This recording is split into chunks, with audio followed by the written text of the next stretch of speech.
Mother തെരേസയ്ക്ക് ഒരിക്കൽ വഴിയിൽ കടന്നൊരു കൊച്ചനെ കിട്ടി. അപ്പോൾ ഈ കൊച്ചനെയും ഒക്കത്തെടുത്തിക്കൊണ്ട് ആശ്രമത്തിലേക്ക് പോവുകയാണ്. പോകുന്ന വഴിയിൽ ഒരു പഴക്കച്ചവടക്കാരനെ കണ്ടു. ഈ പഴക്കച്ചവടക്കാരനോട് ഈ വഴിയിൽ കടന്ന് കിട്ടിയ ഈ കൊച്ചിന് നന്നായിട്ട് വിശക്കുന്നുണ്ട്, എന്തെങ്കിലും ഭക്ഷണം കൊടുക്കൂ, എന്തെങ്കിലും പഴങ്ങൾ കൊടുക്കൂ. നീട്ടിപ്പിടിച്ച പരിശുദ്ധ കരങ്ങളിൽ ആ പഴക്കച്ചവടക്കാരൻ കാർക്കിച്ചു തുപ്പി. മദർ തെരേസ ആ തുപ്പലിനെ തന്നെ ഉടുപ്പിൽ തുടച്ചു.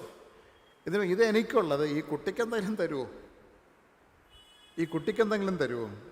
ഉടനെ ആ പഴക്കച്ചവടക്കാരൻ ചാടി എഴുന്നേറ്റ് കൈകൂപ്പി, എന്നോട് ക്ഷമിക്കണം, എന്നോട് ക്ഷമിക്കണം. ആ കഥ അവിടെ അവസാനിക്കുന്നില്ല.